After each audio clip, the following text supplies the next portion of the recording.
Мен Кыпчакбаев Айзин Сайдырович Чоң Алай районунун тургуну. Мурда 33 жыл ушул Токой жана экология жаатында, Токой жаатында 17 жыл, экология жаатында 16 жыл, жалпы 33 жыл иштеген эмгектенген адис ветеран катары бүгүнкү күнгө экология маселеси боюнча атайын экспресске маалымат берип үчүн келдим. Биринчиден барыңыздарды бүгүнкү жума намаз майрамыңыздар менен куттуктаймын. Аллахтын бардык жакшылыктары сиздерге жана биздерге болсун. Урматтуу кыргызстандыктар, кыргыз элим, мен таза болсом, сен таза болсоң, коом таза болот деп кыргыз эл үчүн, чындык үчүн чырылдап, кыргыздын чыгаан уулу Ысқақ Разақов Кыргызстандан элимдин жырга жашоосу деп кеткенине быйыл 60 жыл болду. Ошол атабыз Ысқақ Разақовдун жолун жолдойм деп, ошонун аткарылбай калган иштерин аткарам деп, элиме чындыкты, адилеттүүлүктү орнотомун деп, Аллахтын буйругу менен кыргыз элинин көптөн көп күткөн мүдөөсү кабыл болуп, элдин колдоосу менен жогорку деңгээлдеги пайыз менен таза тандоо менен кыргыз элинин башына ажоо болуп Садыр Нуркожоев Жапаров бүгүнкү күнү келип отурат. Урматтуу Садыр Нуркожоев, сизден кыргыз элинин үмүтү өтө чоң жана жогору. Сиз бүгүнкү күндө алгачкы иш баштообуңузда эле алгылыктуу өтө көп иштерди баштадыңыз.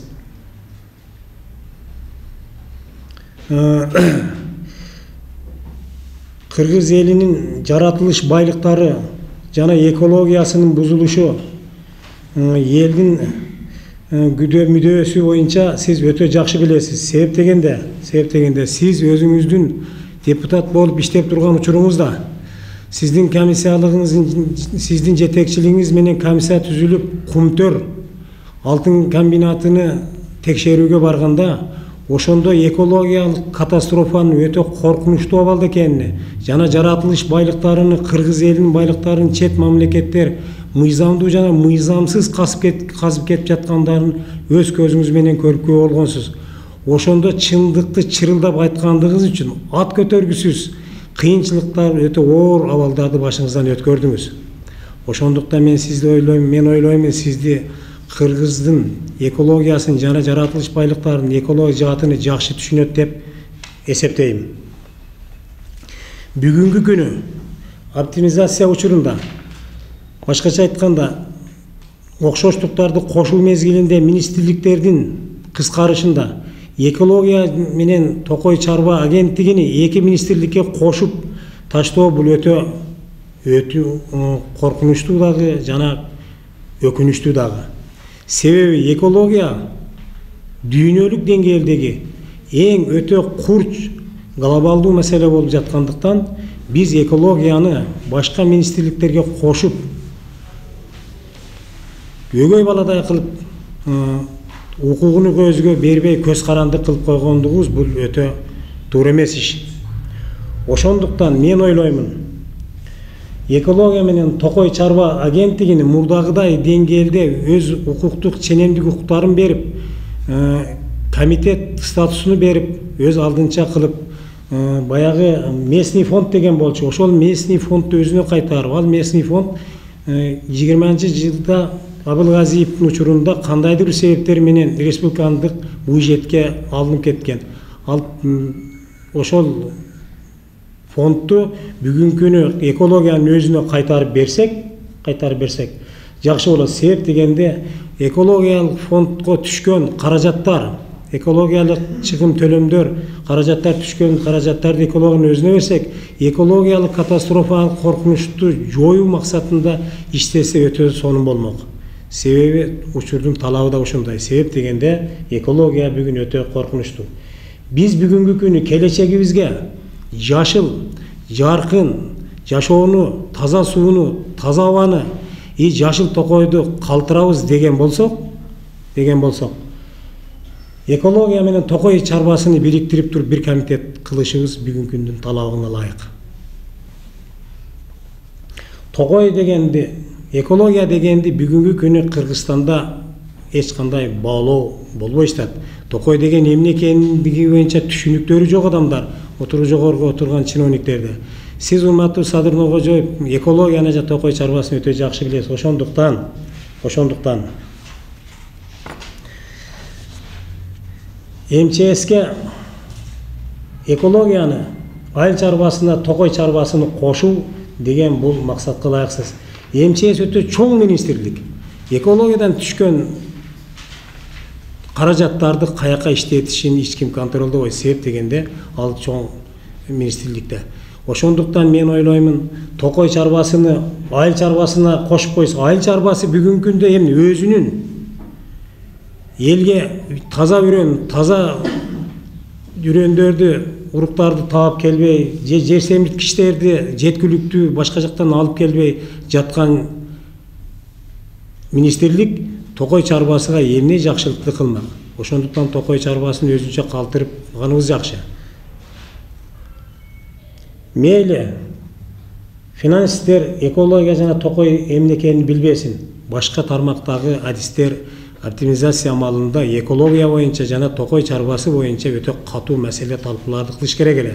Өз алдынча калтыруу маселелерин коюш керек эле.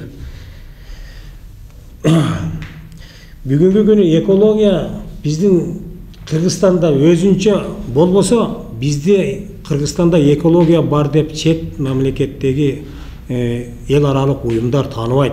Себеп дегенде экологияны коргоо боюнча донорлорду, гранттарды алып келүү бул МЧС менен чечилбейт. Себеп дегенде экология өзү бар, Кыргызстанда ушу экология комитети бар дегенде гана дүйнөлүк баягы донорлор, дүйнөлүк уюмдар Кыргызстандын экологиясыга жардамдашып, ошого донорлорду жана гранттарды берүүгө мындай шарт жакшы түзүлмөк.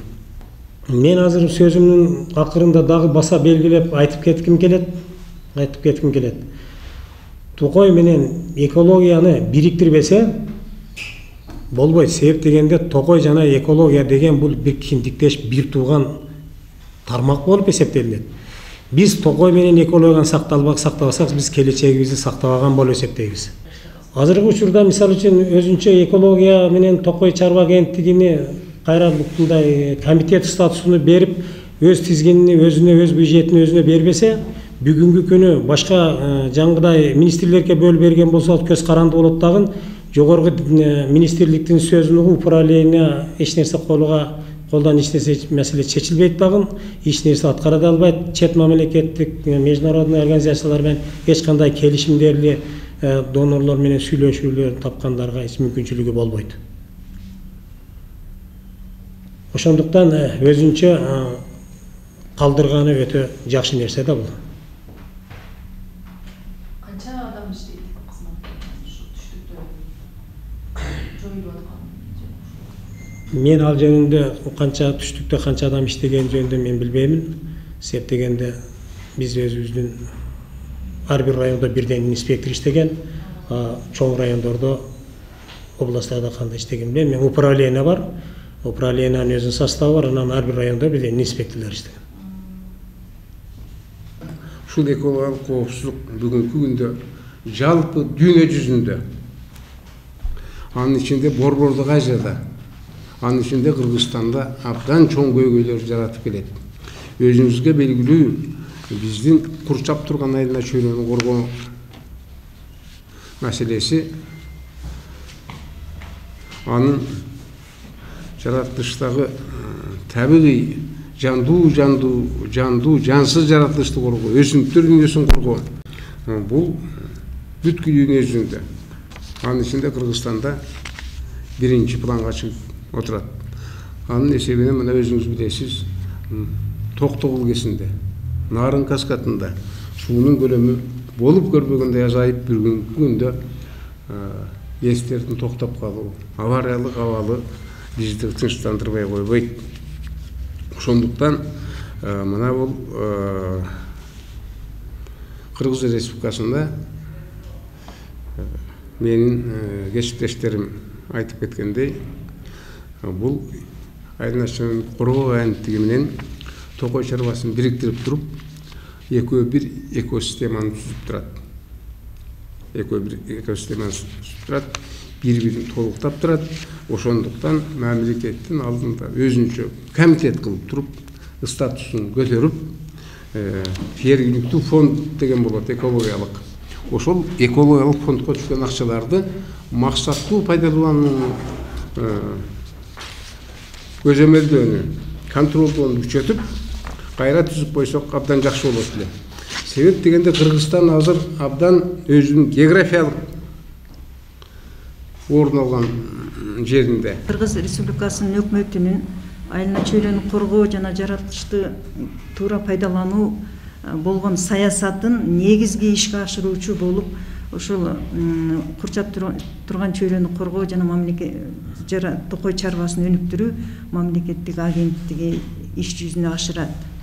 Бүгүнкү күндө мына жаңы президент сөз келгенден кийин баягы мамлекеттик бюджетти үнөмдөө үчүн мына көп министерстволорду кыскартып, баарын бири-бирине кошуп, ушундай реформалар жүрүп атат. Буга биз ар бир ушу мамлекеттик кызматкер катары дагы биз дагы мындай тынчсыздануу менен жана кубануу менен кабыл алып атабыз. Себеби мына ошончо баягы кыскарган сайын иштин мындай натыйжалуулугу жакшы болсо деген үмүттөбүз.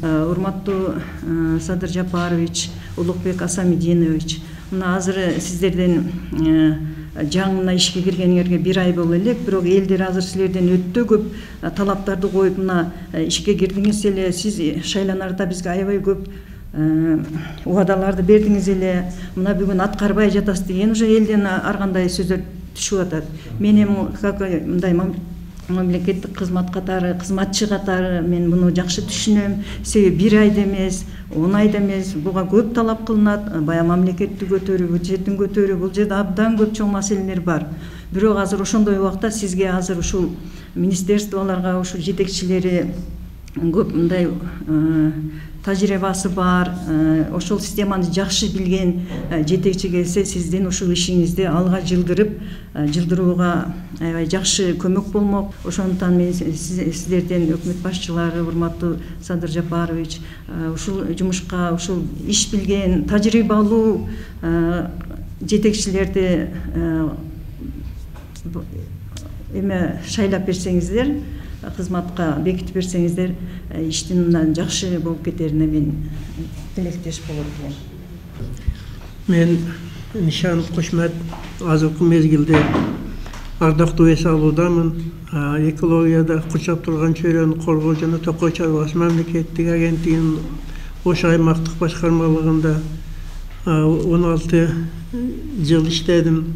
Ошол жылдардын ичинде бир топ мамлекет үчүн өзүбүздүн тажрыйбабызды жана билимибизди жумшадык. Бул жакта көп айтышып кетти, эжеке айтты, мына жолдоштор көбүн айтты. Мен дагы ошолордун сөзүнө кошулуп туруп, Кыргыз Республикасынын алдындагы комитет статусун берүү боюнча жардам беришин суранам да. Президенттен, премьер-министрден, ошол